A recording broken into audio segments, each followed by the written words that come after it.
Okay, so today we're starting a new chapter, inshallah. That's chapter 5. Sorry. So we're done with that one since last session. Did we finish it fully? Yes. Wait, doctor, you said you were going to explain how to read it. Okay, yes. All right, so yeah, so we explained how the system is usually split into different boundaries, and every boundary has its own states, right? Yes. And we can define the length, let's say, of a certain wave, whether it's active or inactive, at a given time frame, depending on these numbers in the very bottom. So we see timeline, we see state change, we see, of course, here the list of all the states for every boundary. We see here the duration constraint that you might put for every wave. So this can be a range of 200 to 800 milliseconds, let's say. Now there is a very interesting part. I think I talked to you about it before, like theoretical, but we haven't dug into it yet. Remember when we talked about the client to server architecture? Yeah? Yeah. So we usually said we can have a request. A request coming from the client side to access a given resource, let's say on the internet. So this is usually a request. Do you know the type of request we can do over any protocol? Have you covered networking or not yet? You're aware of at least HTTP, no? HTTP is a protocol, right? Similarly, you have other ones like FTP, let's say, to access files. www here, worldwide, it's used for accessing the internal file resource. But what allows this is the use of protocols. Okay, HTTP is just one type. If you are, let's say, trying to access banking systems, secured systems, you will see HTTPS, which means you are eligible to enter like private credentials whatsoever within a secured environment. So in general, this is what we know as a protocol. This protocol usually has types. So we can say this protocol is running over GET request or POST request. Okay? So these differ when it comes to the URL on top. Okay? So sometimes, and I think you can see it even in your Moodle pages. Let me try showing you this. I'll try accessing e-learning and let me sign in, okay? I just want you to keep an eye on the URL on top. It's very tiny, but I'll make it enlarged in a way. Okay.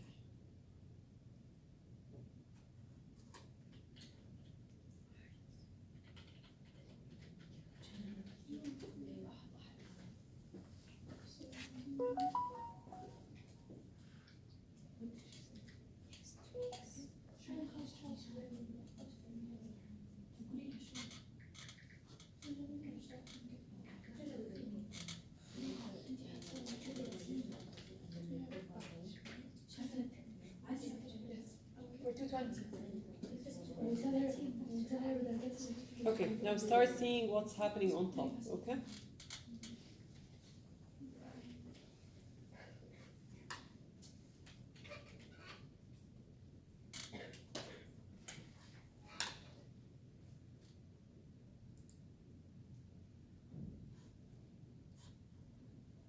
اوكي في الاس لانها كانت موجودة.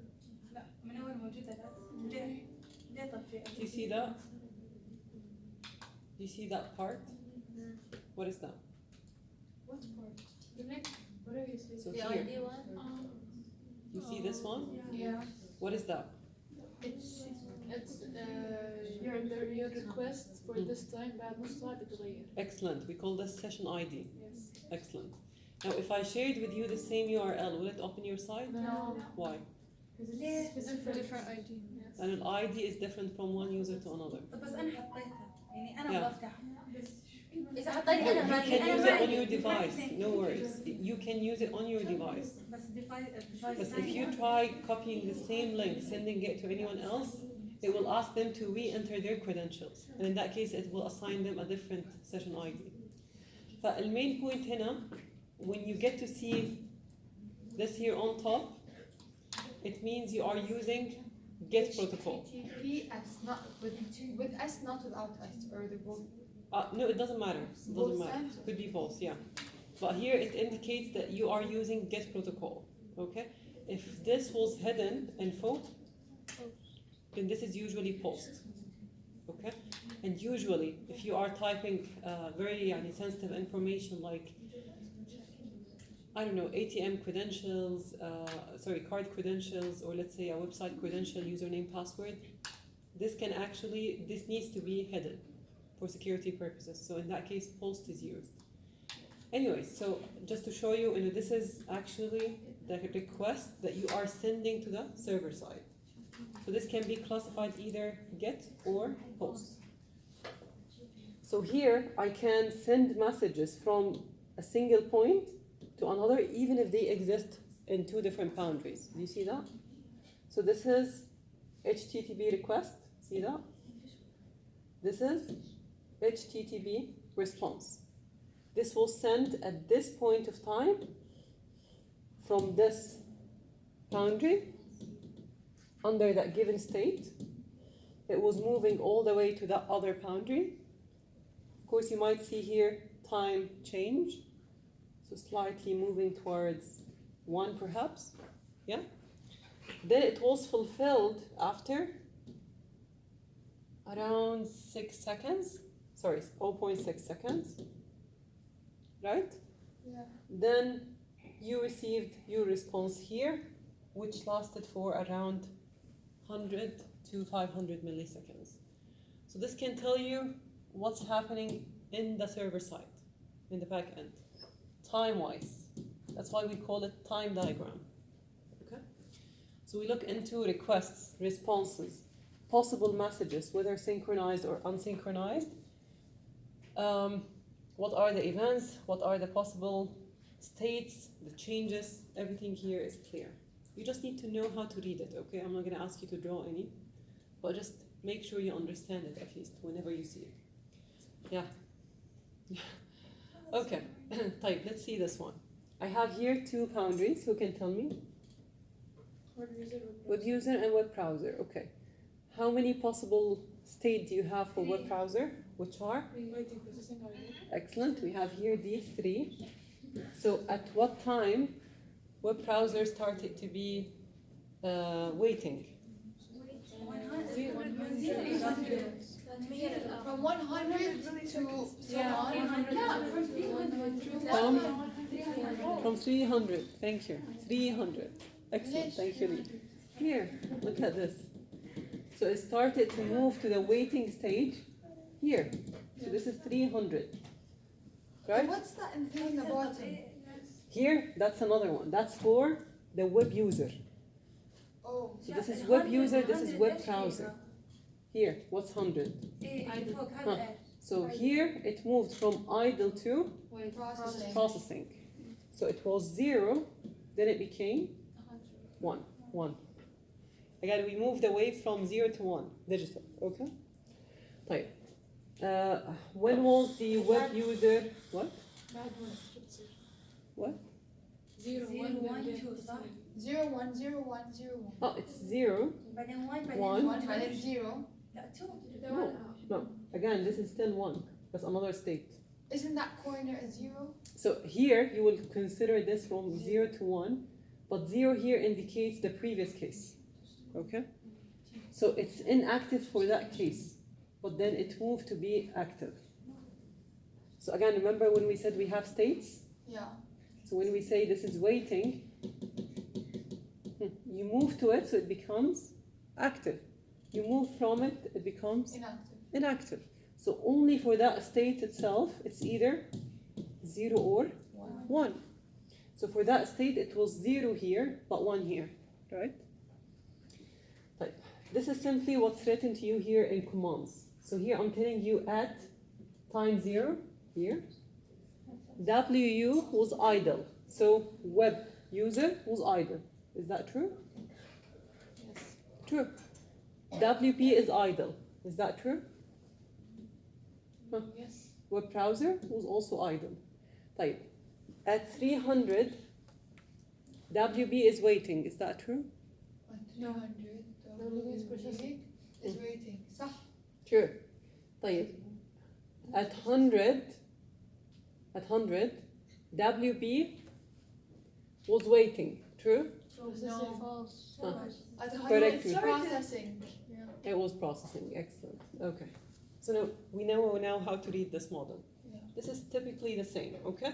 You just get to see different possible presentations. So this is in analog. This is in a clock. So just so similar, just get to see it and trace it back from here, okay?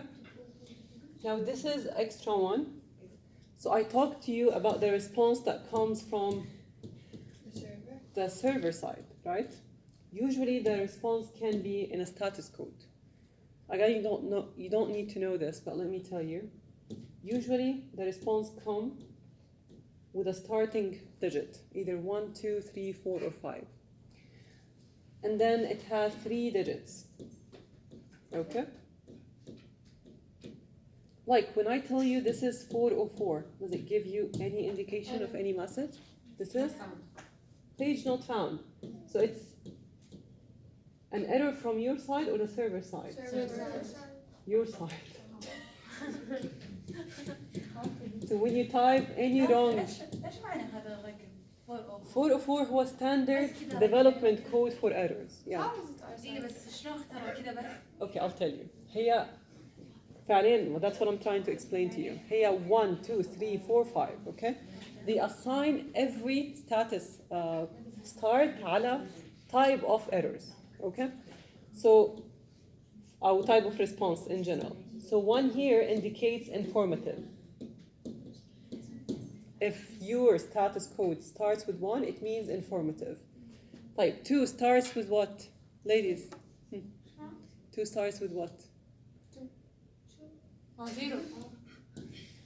Type 2 here indicates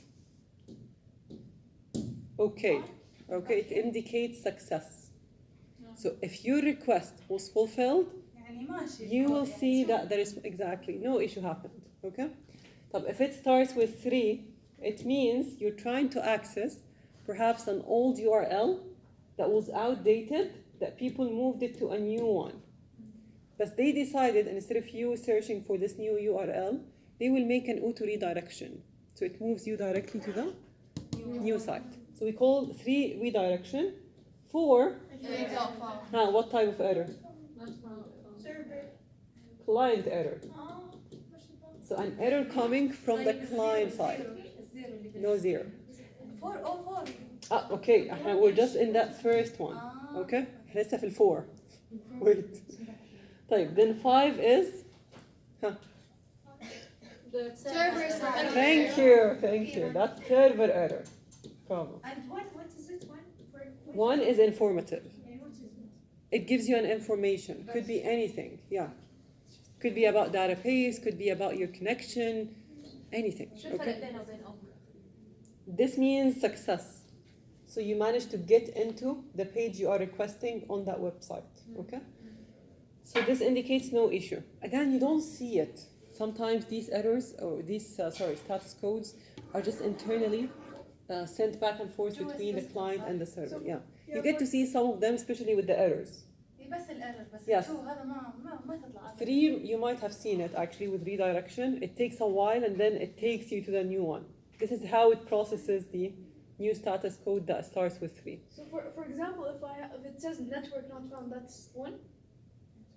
Network not Like, found? no, It depends on the code. I need to know That's the code for 4. it. It's client side error. It could be, most likely 4. Now, under 4, you will see 2 possible digits, right? So you have 01, 02, 03, 04, 05, all the way to 10, 11, 12, 13, 14, all the way to possible 99, yeah? So this is how big you might end up with a list of errors. And there is even, you might even search the list of errors. You might see something similar to 400, let's say 0.2, or 0.3, or 0.4. Should know all of this. I'm just explaining. So it means like each of them is given a unique code to simply identify this error from another one. Okay. So 404 is only reserve it for the case when the page is not found. شلون page not found؟ But you're trying to reach a URL, for example, and this URL does not exist. Okay. Like try typing google.com, but instead of Google, type it with a single O. Just any wrong user URL. Okay? URL, sorry. So this one can give you possibly 404. You might end up with traffic error. You might end up with network not found, network connection lost. Just too many different state codes. I'll double check these, okay? So here, I can see this. Do you see that one? Yeah. What is GET, we said? Get is a protocol Which is from where to where? from client to server. Excellent. So this is part of my request, right? So my request is now taken from client all the way to server. Do you see that? Okay.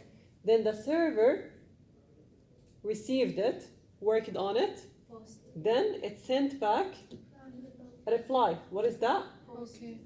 Okay, so 200 indicates, Okay. okay, so this is success. And so on, okay? So now this can tell you even what happens in terms of client and server transactions, okay? So it's very detailed, but very interesting to read. I just need you to know it, okay? We're late. Like we will start then chapter 5, which is mostly system implementation. So this is our third phase in the SDLC. We started with requirements, then design, then implementation. So this part is really interesting. We do expect some hands-on. All right. In the previous chapter, we covered these topics from structural to behavioral, context, class, timing, interaction models, use case sequence, state. And here we're expected to know more about these standards of implementation, quality measures, programming types, algorithms, a little bit on it, then actors, languages, processes. All right, so everything we've seen so far in the previous chapter, was it for functional or non-functional requirements? Functional. Mostly functional, right? Except maybe timing. Timing actually addresses the non-functional requirements, right? Isn't it all about time? Yes. Okay, so here we can look into one question that we may ask end of every phase. Does it do what it's supposed to do? Is it easy to answer this question? No. Okay. What do we need to look into to be able to answer? Lots of measures. Of course, beside all functional requirements that we covered already, we need to also consider non-functional requirements. So here we're starting to assess non-functional. Then we need to scale what we had already from design phase all the way up to reach functional implementation, right? So we need to look into, for example, reliability, security, performance, maintainability, and the list grows. So what is the reliability factor? It's telling you what? Does it break easily? What is that? Is it Secure. So I have 50 users at a time. It works fine. 100, fine. 200, fine. Then 1,000 in a rush hour. System crashed. Many systems are designed to be single point of failure. Have you ever heard about this? What is single point of failure? What do we mean by this? Have you heard of bottlenecks? Yeah. You heard of it? Okay. Bottlenecks means what? Like, do you have a bottle? Anyone, can I have it? What is the bottleneck? Thank you. A bottleneck is simply this upper layer, okay? Smallest tiny knot, right? And if you don't have it, this entire thing inside you can't really access, right? So imagine you're putting the entire load on a single server. Thank you. Thank you, sorry. Imagine you're putting the entire load on a single server. Hundreds of users are trying to send their own request to a single server. What's going to happen? It's khalas, overflowing, right? Yeah. So here we look into reliability in terms of the support of number of users, in terms of how well it could actually scale, and so on. So this is one measure. We need to test for it. Second, we have security. We talked about this as well. Are you designing your own system to be weak, to be full of vulnerabilities? So if that's the case, it's going to be easy to exploit. So, ever heard of SQL injection? Yes. What is that? Anyone knows even what's SQL? It's like It's a language for writing Data. data sets, exactly. So through it, I can, for example, build a table, right? I can decide to insert given record. Let's say I want to enter this record, let's say, at a time. So this is taken, it's inserted here, right? Now, what's your guarantee that these data you are given from the user side in any form, let's assume survey or any web page form, like we saw already in the SE220 course, what's your guarantee that his input that you're trying to push directly into the data set is safe?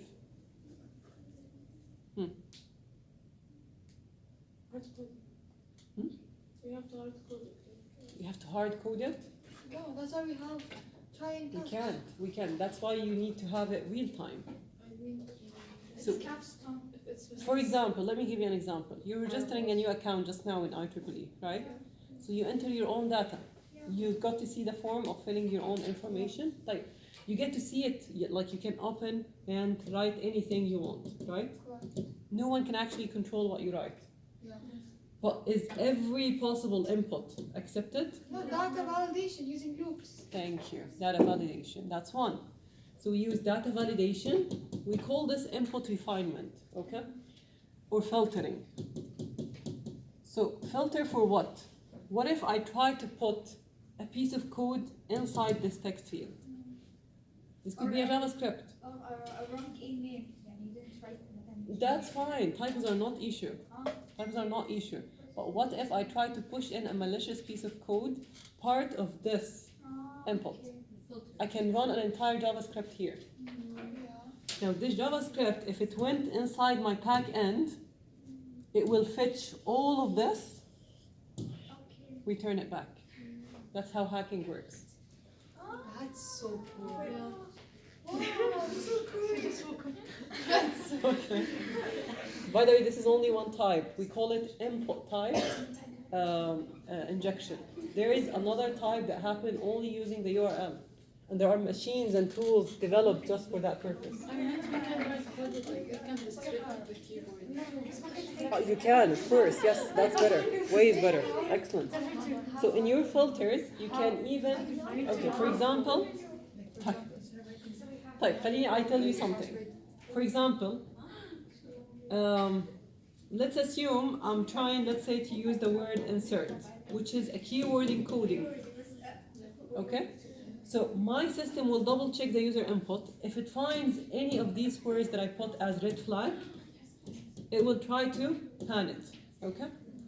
So we call this filter in that sense. We pick the keywords, we build our own dictionary, and this dictionary has to be entirely panned from the user input. Okay? This is one level of validating the user data, so you don't end up with a direct injection in the back end. Type. Are we too late? Sorry.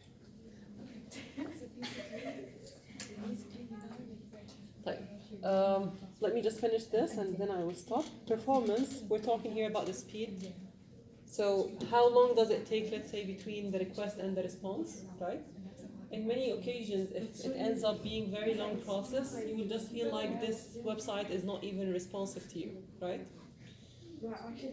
So in that case, you can just simply skip it or search for another one. And in that case, you can't really say that this is a reliable website anymore. Same happened for memory, efficiency, and so on. Maintainability in terms of how easy you can change later on.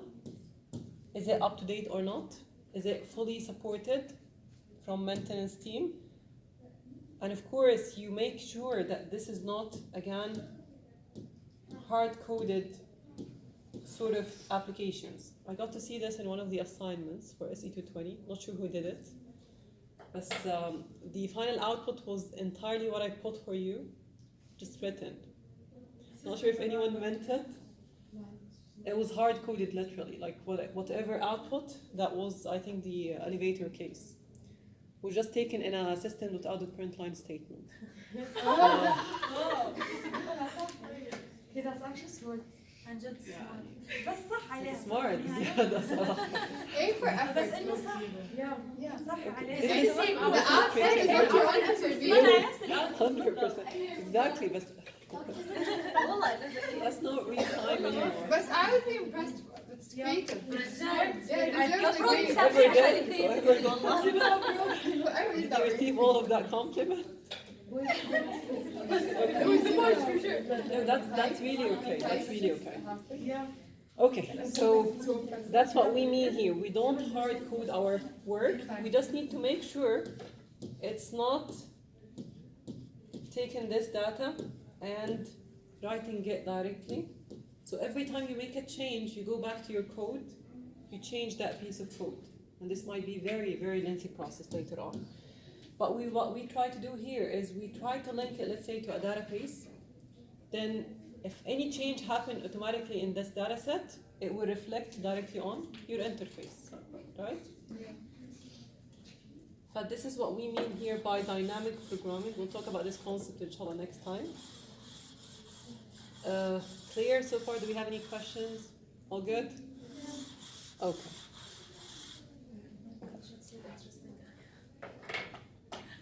So that's our objective, inshallah, from next sessions. We'll start looking into web development, mobile development. Very quick overview. We're not going to dig into details here. But this chapter will focus mostly on development part. We will try to explore different languages as well, even languages that you haven't heard of, I'm pretty sure. I'm not sure if you saw the announcement that I bought on Moodle. Not as an announcement, I mean Will we be using the languages too? the in-class, yeah, will do. Not all. I posted an in-class activity. Where's that?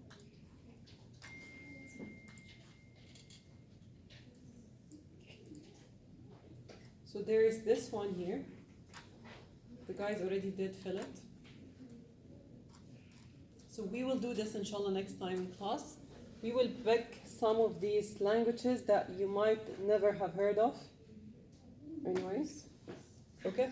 We'll try to share some facts about them, possible syntax, and we will try to go over them and see how would we discuss it.